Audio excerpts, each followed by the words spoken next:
And I do think it's important to say, I made a very conscious decision. My first goal here is not to make money. Again, I think I could have done that. I mean, Yeah.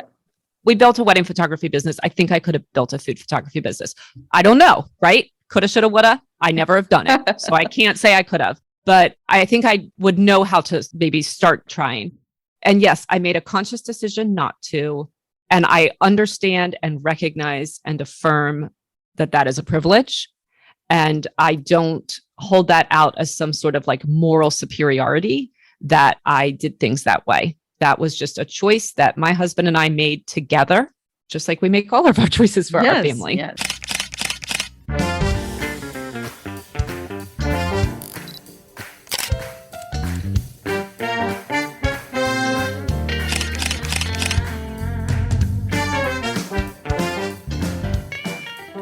Hello. This is your host, Dyutama, and welcome to My Food Lens podcast, where we talk about everything from food photography, styling, to business and mindset.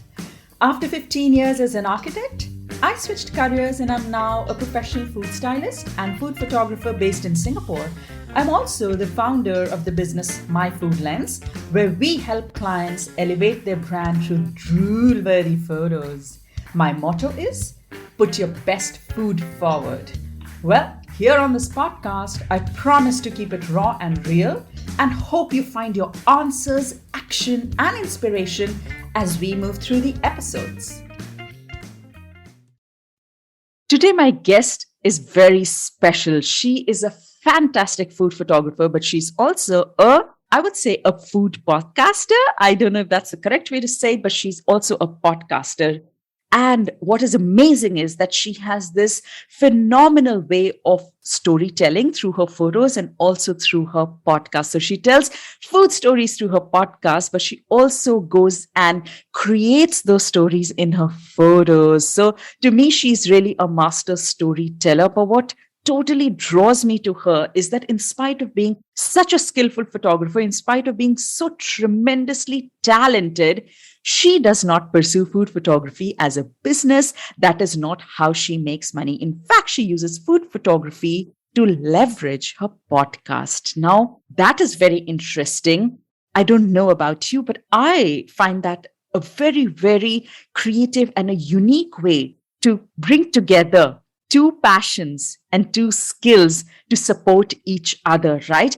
But how does she sustain? Like, how does that even happen, right? She's putting in so much effort, money, and time in honing a craft like food photography, but still not monetizing it, commercializing it. How does that work? What drives her? Where's the inspiration? And why does she not do it? So I'm going to have a very, very heartfelt and soulful chat with her about this so that any of us who's here today, who is not in a position to either pursue food photography commercially or does not want to pursue it commercially, then what are our options?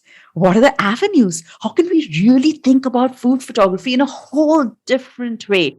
That's going to be the crux of my conversation with Becky, and I can't wait to get started. All right, so with that, on to Becky. Hi, Becky, and welcome to My Food Lens podcast. It's such a pleasure. It's such an honor to have you. And I'm always double excited. I'm super excited when my guest is a podcaster themselves. So this is very, very cool. But Becky, you are a phenomenal food photographer. I mean, I'm always just stunned by the storytelling in your photos. Oh, you're too kind. But something that really stumped me was that you don't do that for a living. You are not a professional food photographer. And so I'm so looking forward to our conversation today because I'm dying to find out why. Why aren't you doing that? And, I just can't wait for us to find out a little bit more into why are you still a food photographer? What are you using it for? And just leaving our listeners with a little bit more insight on what are the avenues that they can think about if they are not pursuing food photography professionally. So this is going to be a very interesting conversation. I can't wait to get started. But before that, Becky, would you be able to please just introduce yourself to our audience? Please tell us your name, your business, your location, your social media handles, please. Absolutely. And first of all, thank you for having me. I'm completely honored to be here. And I'm so excited to get to know you and your beautiful, beautiful personality better. Thank So, you. yes, yes. So, yes, my name is Becky Hadeed, and I host the Storied Recipe podcast, which is a unique concept. Every guest comes to me. I have global guests around the world. And once a week, a guest comes and brings a recipe with them that they cherish for its significance to their heritage or their memories. And we do talk a little bit about the recipe. Some episodes we talk a lot, some episodes we talk a little, but we really use it to dive deep into their life, their culture. Sometimes, like if they've done a significant or recent piece of work, we talk about that. But sometimes it's someone who's not really in the food world and this is just meaningful to them. Maybe they bring a strong perspective from a place in the world that I don't know a lot about. It's just a very curiosity driven podcast. I always say that the community around it believes that food is a love language. And because of it, we become better cooks and better global citizens. And I think we become more grateful because we just think about food from a broader perspective. And yeah, that's what I do. I live outside of Washington, D.C., north of Washington, D.C. in Maryland. And I think that's your first question. Fabulous, fabulous, amazing. Yeah, and we'll talk a lot more about your podcast as we move forward. Before that, I want to just go back a little bit. I know a little bit about your transition. So you know how wedding photography is always like the most hot shot line of photography. So you were a wedding photographer and you moved, yes. right? And what happened? Tell us a little bit about that. Yes. So yeah, I was a wedding photographer. This is a great market to be a wedding photographer in. The DC area has, I have shot at the Lincoln Memorial. Oh, wow. Yes, I've shot multiple times. We were actually on the preferred vendor list at the National Cathedral. So we got weddings. Fancy. Yes. The Hay Adams Hotel, which has been in a lot of movies, we got to shoot at some really incredible locations. And then, we're near Annapolis, so we got all kinds of water locations. And then Baltimore, we got there's the National Basilica up there. We shot there. And then in Western Maryland, it's actually gets very rural very quickly. So we did a lot of farm type weddings. So yes, I was a wedding photographer. I loved it. First of all, I worked with my sister-in-law. So I got into it. I had been married about 9 years, I think, when she met my brother-in-law, and she was incredible. And that was about the same time that my third child came home. I have 4 boys and, my older brother, it was an adoption and we had been waiting a long time. And my older brother was so excited for us that he gave us DSLR camera. And yes. And I just, I knew from she wasn't my sister-in-law yet, but I knew from her website what this camera could do. And I went all in. During midnight feedings, I was reading the manual from start to finish. I was reading books. I was, practicing all the time. And when she married my brother-in-law and moved up here, I asked her, if she would mentor me. And one session, and the first shot I showed her, this is so funny how it all goes back. The first shot I showed her was a shot of soup, actually. And she said, honestly, Becky, you really are good at this. And I think you should start your own business. Wow. I know. And wow. One shot. There you go. Well, the first one I showed her, obviously, all right. and I remember just being in the shower one day and I was thinking it through, and my husband, he started a business when we got married. And so through our first few kids, he was really in that building mode. It was a lot of work. He was working really hard. And I didn't feel that it was natural to me. And I didn't feel like we could both be building a business at the same time, especially with our kids, the ages they were. And we knew that we were going to adopt a 4th. And so I knew that process was going to be, it was just unpredictable, but I wanted to do it. So I barely knew this woman. And I went to Susie and I just said, what do you think about me working with you? And then I said, but I need to let you know, I'm not really a behind the scenes person. So even though I'm not as good as you, it's going to need to be a partnership. I don't know why I had the nerves to say that. And I don't know why she said yes. Yeah. But she was like, I think this is an amazing idea. And that was it. We started a business together. We got so close. When you build something with someone, that is such a bond. Yeah.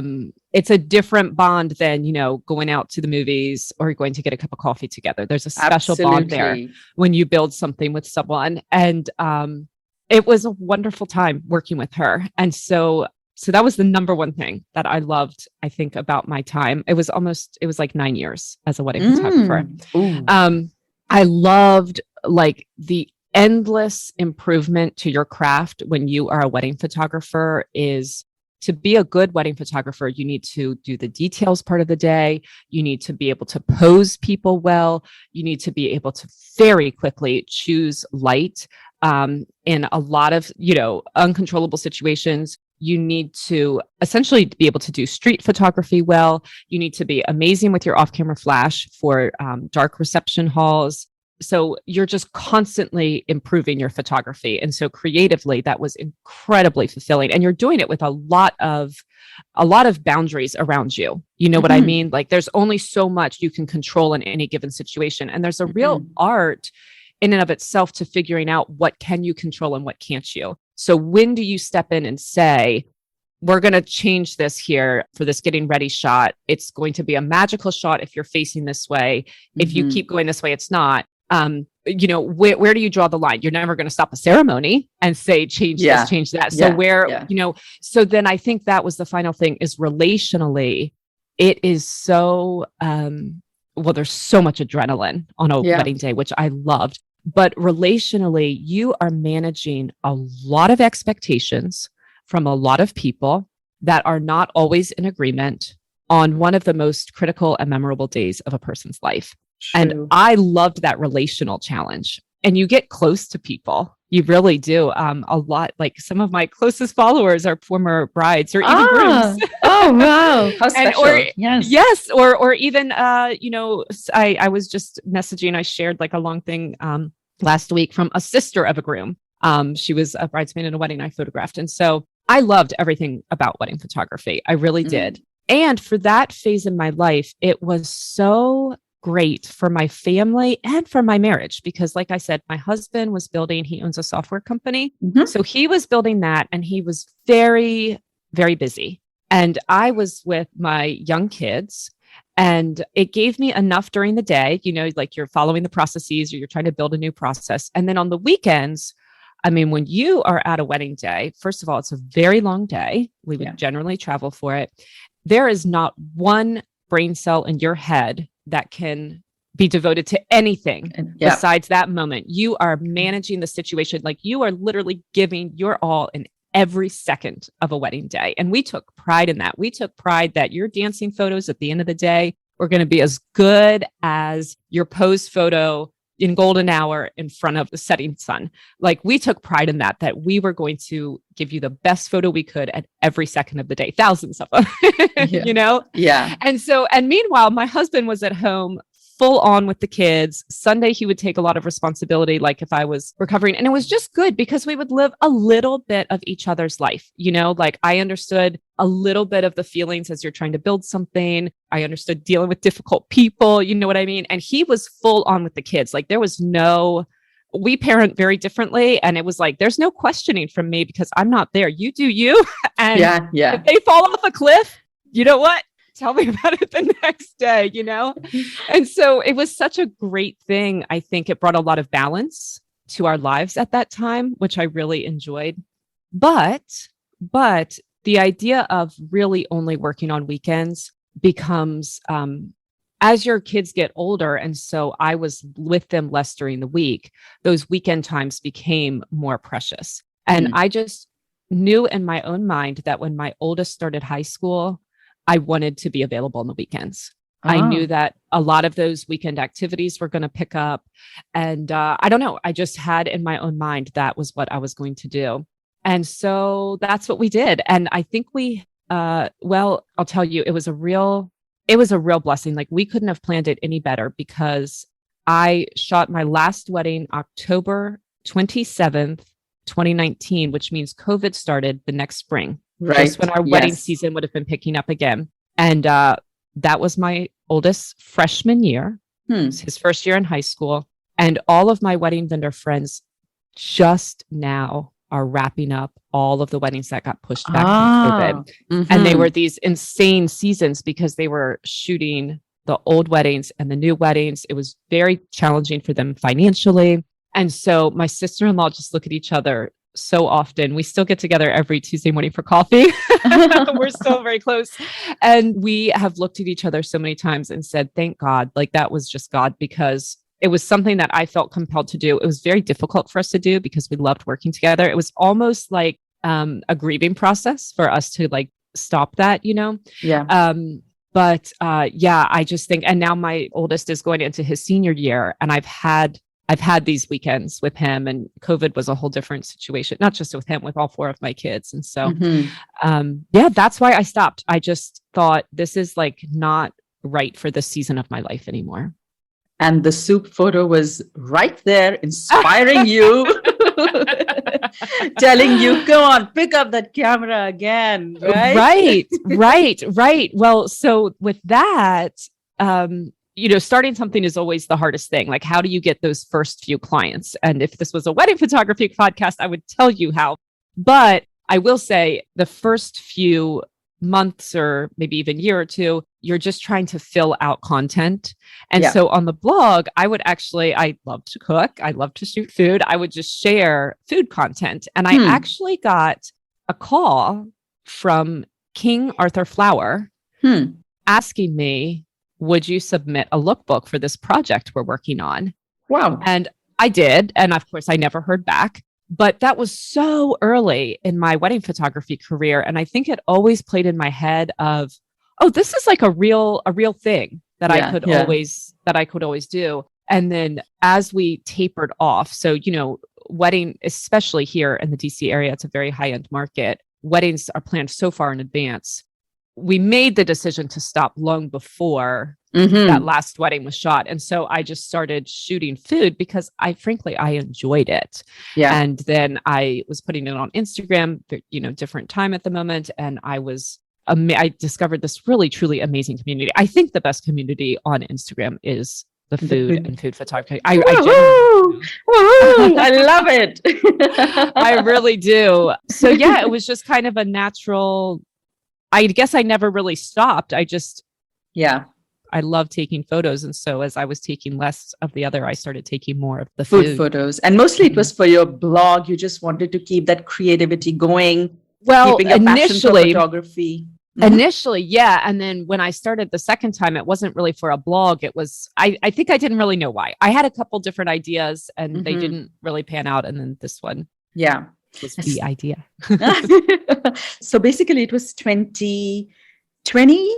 Would that be right to say somewhere in the beginning of 2020 is when you started completely shifting to food photography? And so tell us a little bit about, you just began shooting food. Of course, you had a lot of technical knowledge because in wedding photography, from what I hear, you were basically doing portrait photography, events photography, food photography, and sports photography because you had motion people dancing, right? Yes. So you were covering so many different lines of photography just by covering weddings. So obviously, technically, you were very strong.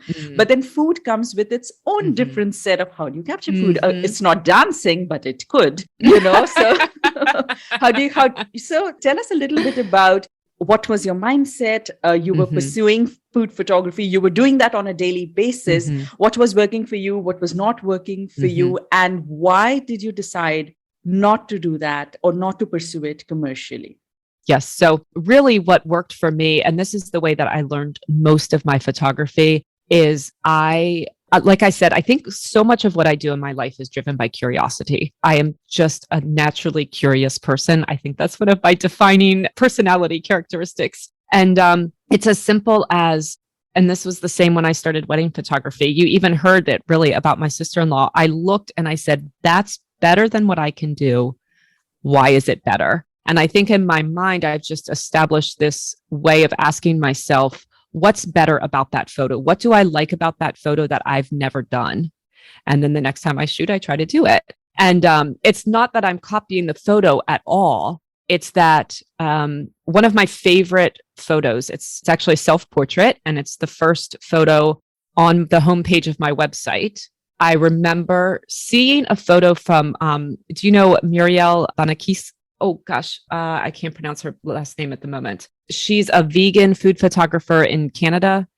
She's been on the podcast. She's a phenomenal photographer. And I remember looking at a photo and saying, oh, why did that stop me? And I said to myself, it's the angle.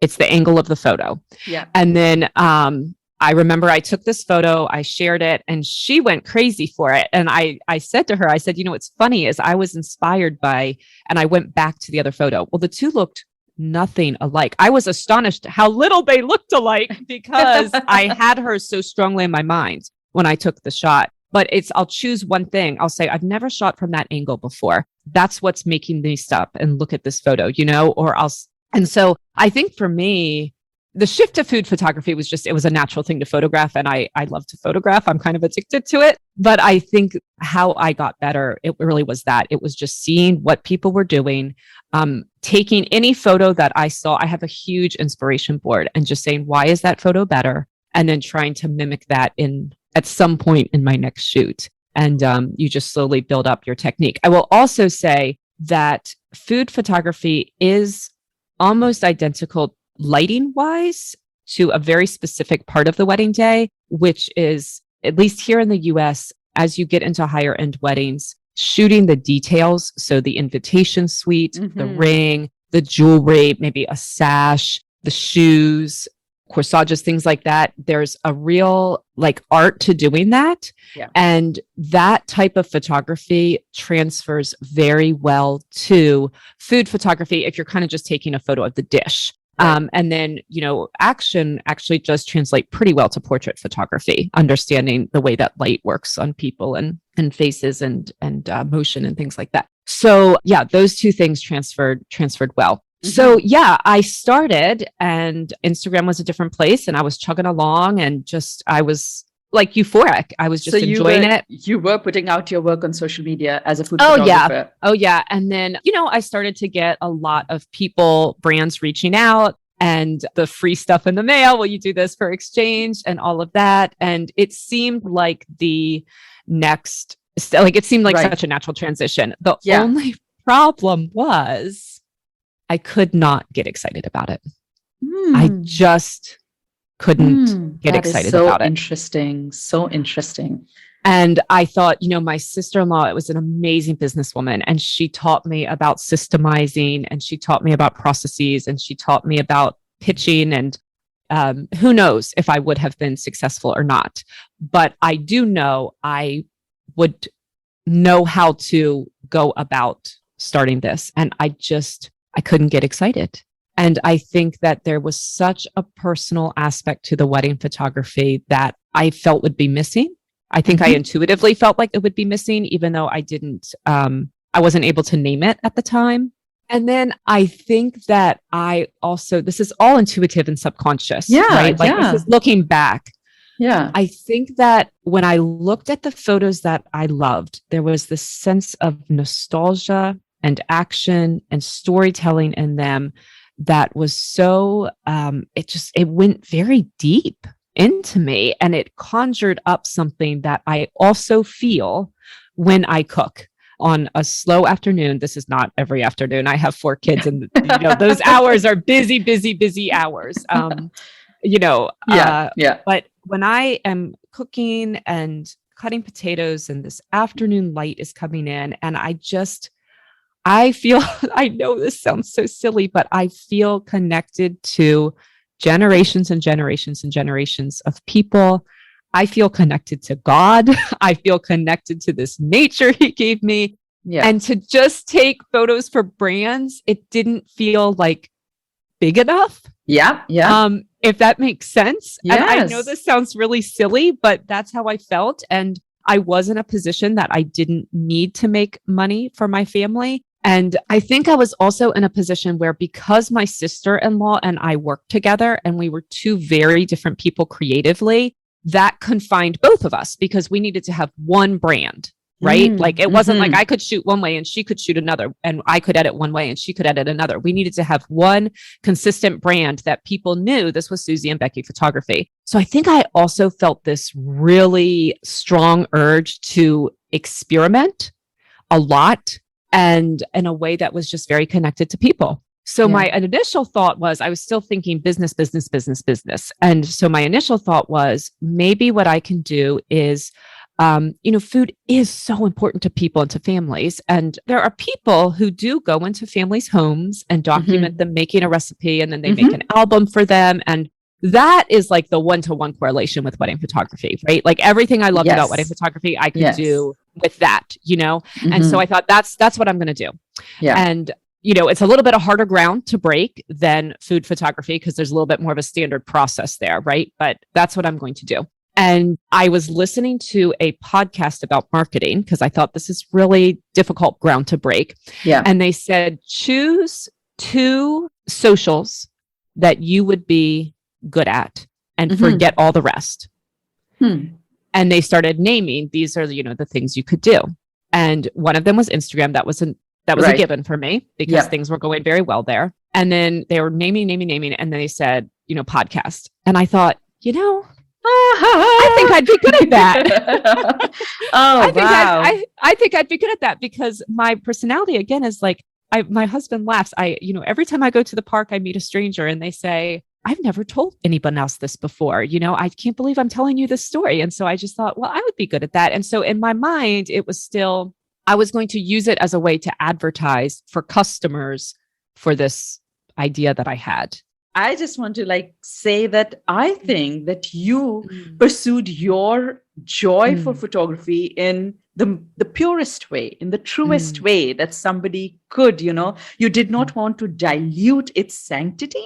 I would say in a way, and so you just wanted to keep creating, finding that joy. You were challenging yourself and you were finding inspiration. You were getting better at your craft. But at the same time, you were like, this is not going to make me happy. And you constantly questioned that. And you took a very bold step. I mean, yes, you didn't have to, contribute to the finances of your family. And that is a very big plus for many. Not everybody has that. No, right. But just from a creatively enriching life, I think the step that you took was just so bold. I'm amazed. I was just like smiling, listening. I'm like, that takes another level of being secure in yourself and just knowing what you want.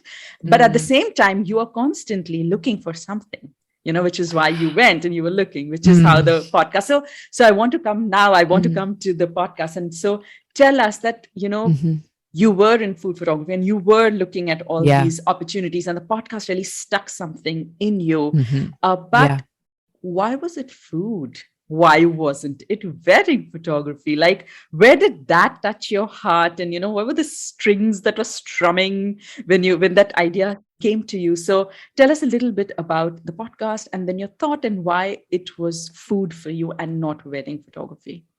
Well, I think it never even occurred to me, wedding photography. I think I had just closed that chapter. And I think anything that I could contribute to a conversation on wedding photography would be either technical or it would be business or relational. There's a lot to say about wedding photography, but I guess I just didn't see myself as, we were very good wedding photographers and we made very good money doing it. But I wouldn't call myself a leader in that industry. So I wasn't going to start a podcast educating other people. There were people in that space who were doing it better than I could have at the time, better than I could now. Caitlin James comes to mind. I still watch her stuff because she's such a phenomenal educator. So anything that I was going to do was going to be from a curiosity standpoint. I wanted to learn. And for me, food is, I still remember laughing because whenever you start something new, you always have a lot of insecurity. I still have so much insecurity. I am not a confident person, but the one thing I never doubted, I remember telling my idea to a few people and they would say, well, do you think you're going to find enough people that connect to food like that and have a recipe like that? And I just remember laughing and being like, oh, yes. I am positive that food impacts enough people this way. And so, I guess, yeah, it just never occurred to me to do wedding photography. Why food? I can't tell you. I have interviewed hundreds of people now, or not hundreds, but well over 100 people. And I can tell you some people have that connection to it and some people do not. And I don't know why it is, but there are people. I just interviewed someone last night, a Pakistani woman, and she was raised in a very wealthy home. They had everyone do everything. They had a chef and she went into the kitchen and learned because she loved it. And yep. I think that's how it is for some people. And I think that some people don't love to cook, but they feel like they had that grandmother and the way their grandmother loved them was through food. And so they've experienced it that way. I think I was just curious. I wanted to know about new techniques. I wanted to know about these people's stories. And I wanted something, it was connected to the photography only in the sense that really beautiful food photography from those that I admired were creating a sense of nostalgia in me that I wanted to pursue in my interviews. It's just as simple as that, if that makes sense. Yeah. And I think because, what you said earlier about wedding photography, it was like a shared business, a shared craft, shared creativity. This was really you. It was all you, right? You're right. Yeah. And I remember actually it's very, Kimberly Espinel does the Eat, Capture, Share challenge. And I don't do challenges on Instagram anymore, but that was a very defining thing for me. It brought a lot of my community to me. And I remember really early on, I took this photo. I took a self-portrait because it connected to me to this wedding business that I had just come out of. And I created a bouquet from a few flowers in my garden and broccoli and onion leaves. And my point, like I was trying to say something, which is this food that we eat that comes out of the ground and that we don't even give a second thought about. If you look at the intricacies and the foliage, it is as beautiful as florals and it's nourishing and it's sustaining and it's delicious. And it's like, this just, even to this day, this blows my mind. Like, I feel like there's no better expression of God's love for us. These are miracles. This food is miraculous. And I wanted to show that and talk about that. And food really makes me feel that way. Yeah. So. And I think you bring that forward so beautifully in your photos. And I think your heart just comes out in the way you create. And I think also your podcast, was just amazing. I've heard a couple of episodes and, just first of all, the theme of food, like a lot of people do food-based podcasts, but no one talks about nostalgia and emotions and, it's not just that. It's the questions. Yeah. It's the questions you ask. It's your voice quality. It's the softness. And for sure, it is your love. It's your passion that's coming out now. And it totally comes out in that way, even when you're talking to guests. And, again, the pure joy. It's just pure, unconditional, unadulterated joy. And it just totally comes out. So when we approach our passion from that place, it just... no matter who believes in us or who doesn't matter, right? And that's why I think your podcast has been so successful. You are so successful in the way you tell stories through your photos. I think that's just amazing. I'm just loving this. So tell me a little bit, Becky, so I know that you're not a person who will be like, I'm happy with what I have. You are constantly challenging. You are not like, I'm just going to sit at home and do this. No, you are doing something. You are constantly. It's a strength and a weakness. It's a strength and a weakness. Yeah. Mm-hmm. Well, I see more of it as a strength because at the end of this, you feel like you have a purpose, right? And our families are always our purpose. But then for us to feel secure and strong as who we are, we have to find that, that foothold for ourselves. And you've created such a beautiful one for yourself. So tell me, because working with clients was definitely not an incentive, How do you push yourself? How do you inspire yourself, to just constantly keep learning more? And other days that you just get lazy and then you're just like, I'm fine. I'm doing well. Everybody loves my work already. I'm there. Yeah, So, no. So how do you inspire? How do you keep yourself inspired, motivated, and driven in food photography? In food photography. Well, so first of all, I should say this is a very tender conversation for me right now because I have been strongly questioning my identity as a food photographer. And because Instagram has changed so much, I am wondering if my attachment to that identity is actually holding me back from stepping fully into, I think, my more prioritized role right now, which is as a podcaster. So food photography for a time was what was bringing people to my podcast. And we can talk about the hack, but I was hacked. I had to start from scratch just at the time that their algorithms were really changing massively. And now I need photography to create a perfect thumbnail on Google. So someone who's searching for a recipe will come to my website, find the recipe, learn the story of the person who gave me the recipe, and then listen to other episodes. That's what I need my food photography to do right now. Unfortunately, because of the environment on Instagram, I can't count on it anymore to show my photos to people who will be intrigued by them, wonder about them, and come to the podcast. So there's very different audiences that I'm taking food photos for right now. And this is a massive struggle that I'm having internally because I really, really love photography. But my time right now is very limited, and the podcast is what I'm all in on. That's what I feel like is my mission. Now I feel like there are stories in this world that I want to bear witness to, and it's my job to put those in the world, and my photography serves that.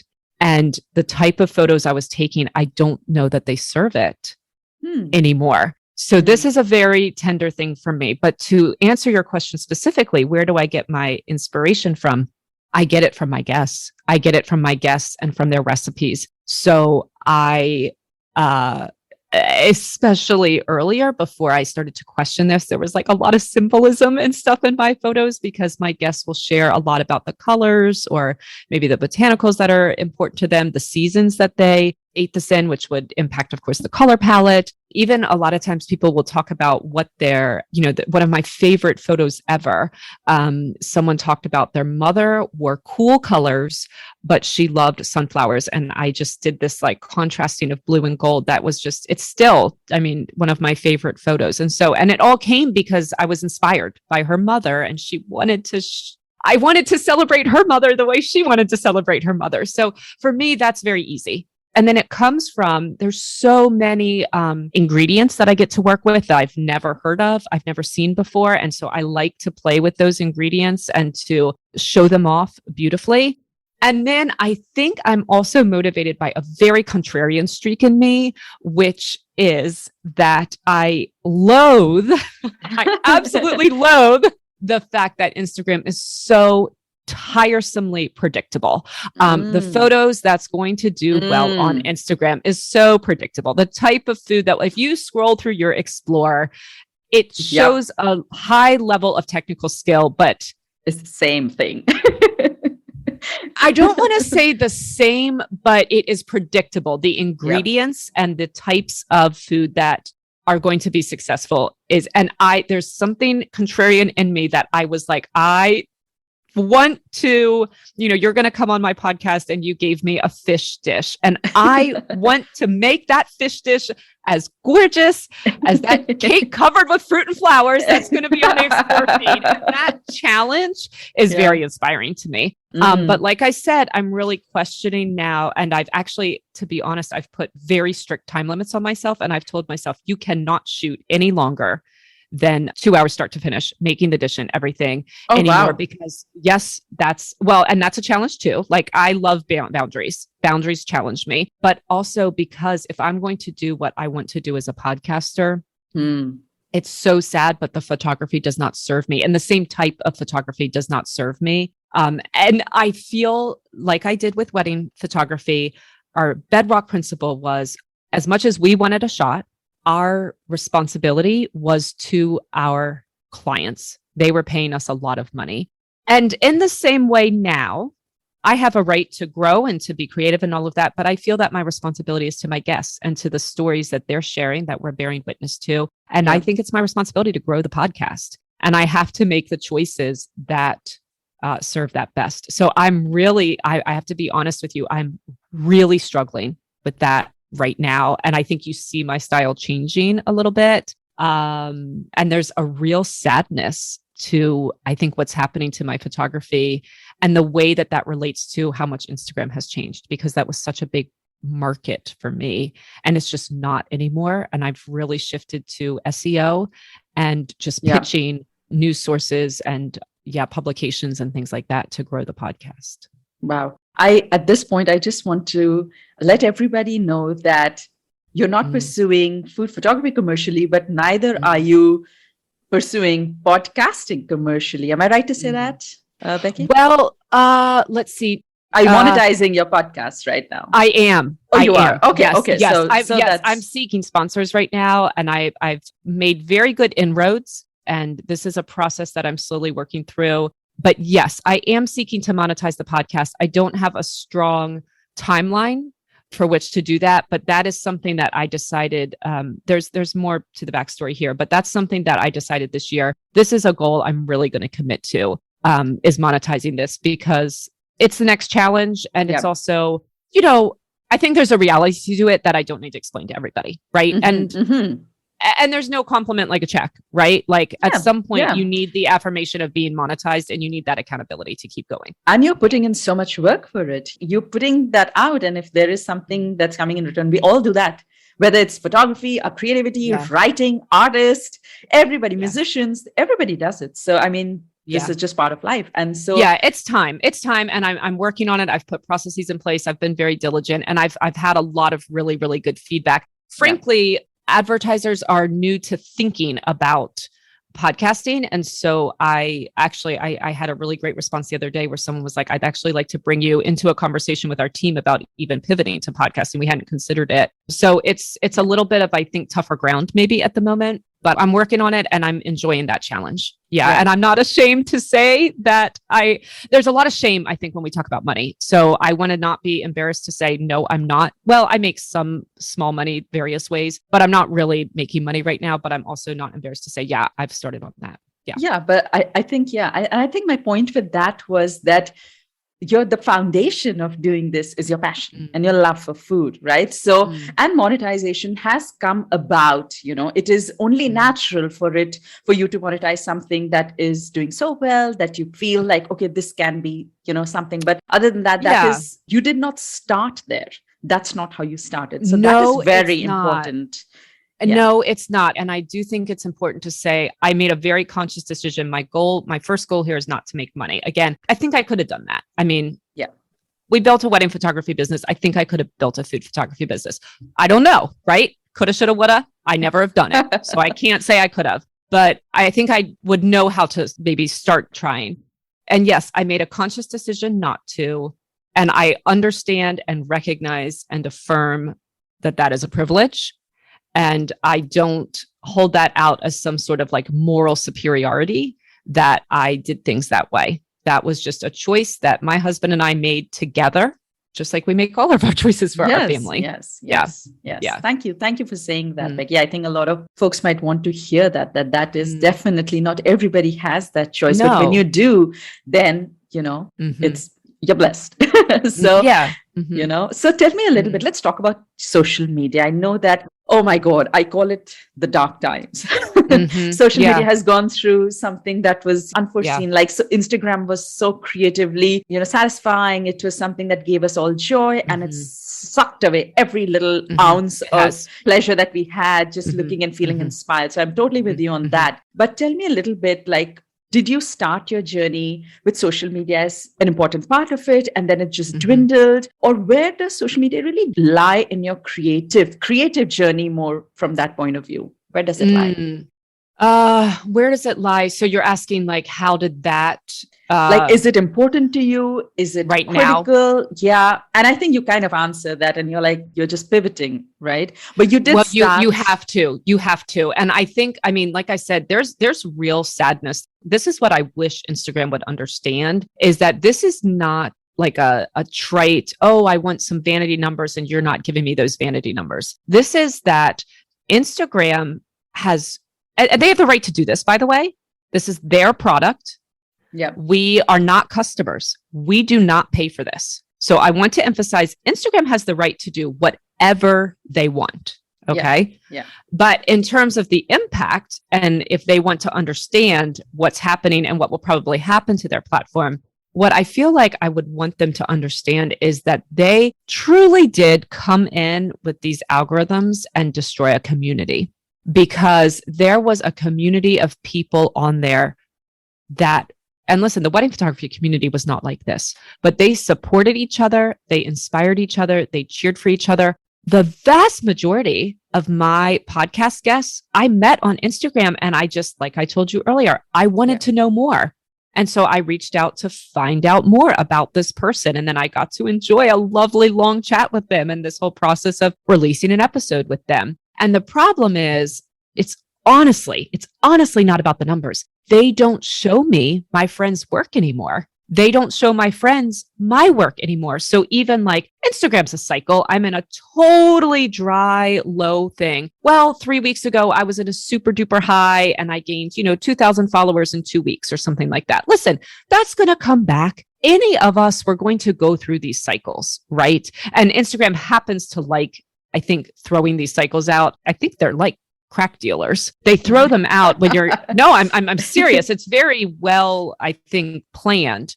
They get it to you at a certain point so you stay on longer and then it drops. And then, you know what I mean? And yeah, like I've seen people in this cycle many a time, and that's why I've removed all emotion from it. I just post on schedule and that's that. But I was talking to a friend of mine, Costas Milas. He's a UK photographer. Yeah, I was talking to him about that time. And he said, I'm going through a huge one too. Like my reach is actually great, but it doesn't matter because it's not my friends seeing it. Right? You see what I'm saying? So like the community itself is gone. Yeah. And who cares if I get 2,000 followers, and probably a large portion of them are bots, and probably, and the ones that aren't ever going to see my work again anyhow. Yeah. So the community aspect is gone. And that is a real sadness, because that was really a wonderful, listen, I'm not one of these people who's like living life in the multiverse and all of that. Like I understand real life is real life and all that, but really these are genuine friendships. I've met a lot of people in real life. I've called them for support, and that community is gone because of Instagram. And what it also means is I can't count on a certain amount of reach anymore. And so the photos that I was putting my heart and soul into, they're not impactful. They're not bringing people to the podcast, at least not on a regular basis. Yeah. And so now I look at Instagram as a cherry on top. It's like my work is the podcast. Once I was hacked, that was a pivotal thing for me. I noticed there's a lot of people on Instagram and they think of social media as their work. Social media should not be anyone's work. If you're a commercial photographer, that's your work. If you're a food blogger, that's your work. If you're a podcaster, that's your work.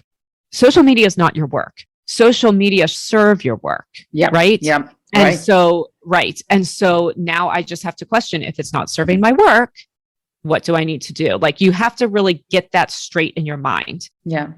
What's your work? I mean, all of this, I'm just like nodding my head. I'm just like, I could not agree more, A lot of the way I started food photography, I switched from architecture to food photography was because of Instagram and the community. Yeah. So I totally hear you. Half of the people, I don't even see them anymore. And, they were familiar faces, people who had never met, but I just knew them.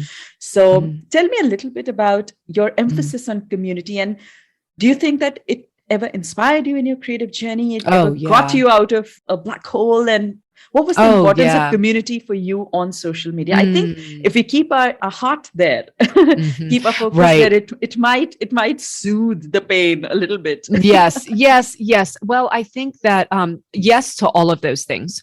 Obviously, visually, I was inspired by the global community. I mean, I started this podcast and I kind of thought it was going to be like 1,000 American grandmothers making cookies for their grandkids. Like that's how narrow my thinking was. And immediately I'm talking to people, you're in Singapore. And I mean, immediately I noticed I was never talking to people from the US. That's not entirely true, but it was immediately about culture and my curiosity about other cultures. And food is just a carrier for that, by the way. Like my real love is for people and their stories, which is deeply rooted in their culture. Yeah. And food is a carrier of all of that. You know what I mean? Yeah. So yes, I was totally inspired by the global community, totally inspired when I would see this ingredient or read about a festival and say, I want to know more about this. Can you come on my podcast? You know what I mean? Yeah. So completely inspired by that. And that's something you can't get outside of social media. Like, right, this globalness, like I can't get that. Well, I live in a super diverse area, but still. This access to friendships that are global is unique to social media. That's a very special thing. Yes. It's a wonderful thing.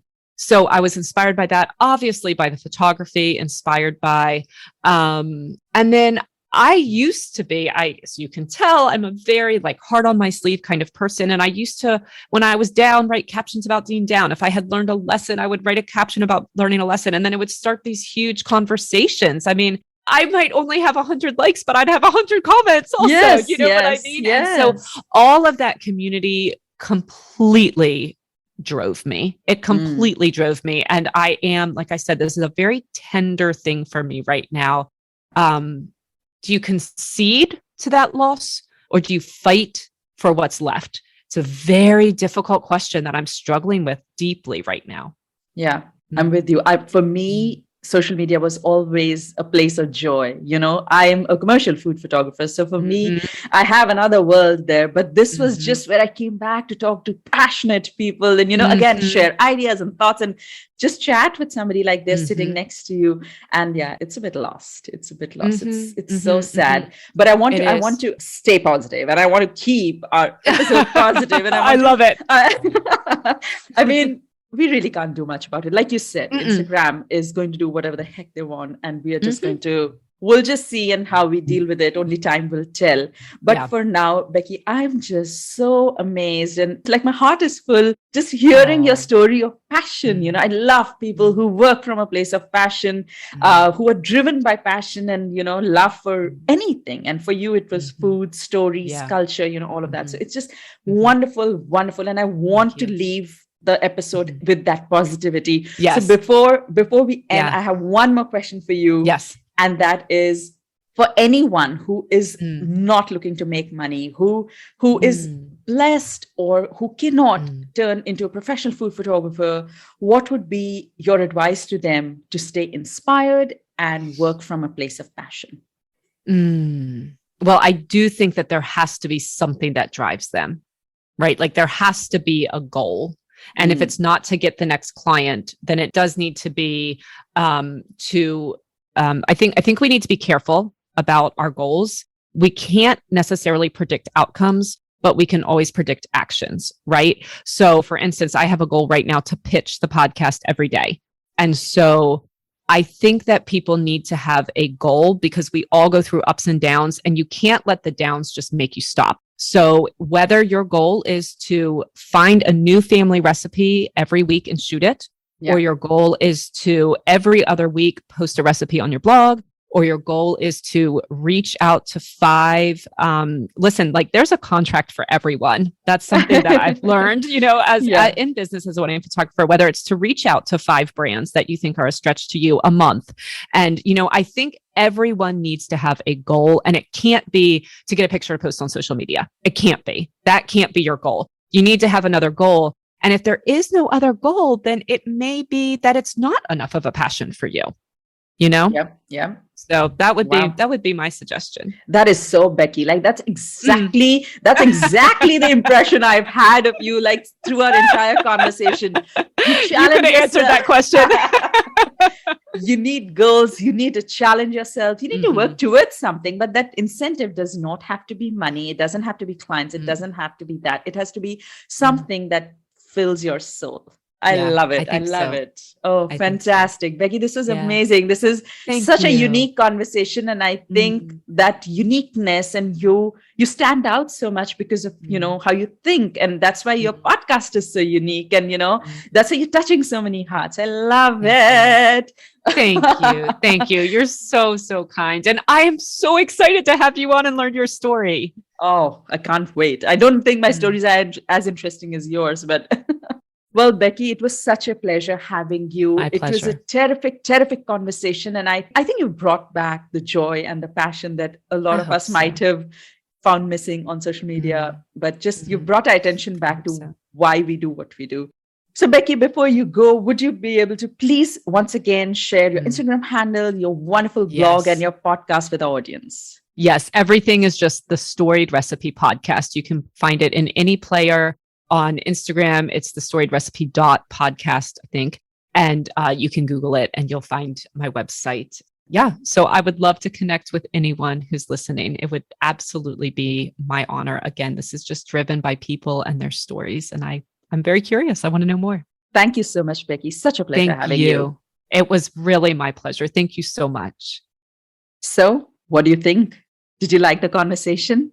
Oh my God, I just loved it. I just love it when an artist talks from a place of passion. And, we always get caught between how to find more clients, how to make more money, or how to deal with social media. But when we have somebody who just comes and gives us such a good reminder that at the end of all of this, or at the beginning of all of this, the only thing that mattered was our craft, getting better at our art, challenging ourselves, meeting our goals, and just getting better at something that we truly, truly love. And I think Becky drove home that point so beautifully. I just love how she's so clear about what she wants, what is meant as business, what is not meant as business, and where she finds her joy. I mean, a simple thing like cutting a potato and having watching the sun on it, that is precious. And I'm pretty sure that a lot of us can relate to emotions like that, right? Those are the stories that we tell in our food. So I hope that this episode left you with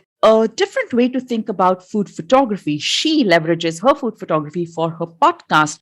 If you're doing something else where you feel a food photo can elevate that business, it can elevate that hobby, it can elevate that passion, then that's another way to think about it. You could also think about any other way that you find food photography more fulfilling, more soulful if pursuing it professionally is not your choice or not your option, right? I don't know. I feel like very close to this conversation. I have a huge, huge appreciation for anyone who comes from a place of passion and hard work. And even though she feels so strongly about her passion, money has not been the consideration, of course, for very personal reasons. But I feel like it makes us look at creativity in a very different way. That was my purpose of bringing Becky on board for our conversation today. And I hope that it left you with the inspiration that she definitely left me with. And if you have any questions, if you want to check out her podcast, please go look at the Storied Recipe podcast. She's an amazing storyteller in her food photos, and she's an amazing storyteller even in her podcast. And if you have any questions, please feel free to send them to me at Dyutama_myfoodlens on Instagram, or just shoot me an email on hello@myfoodlens. All right. I'll see you with another episode next time. Bye-bye.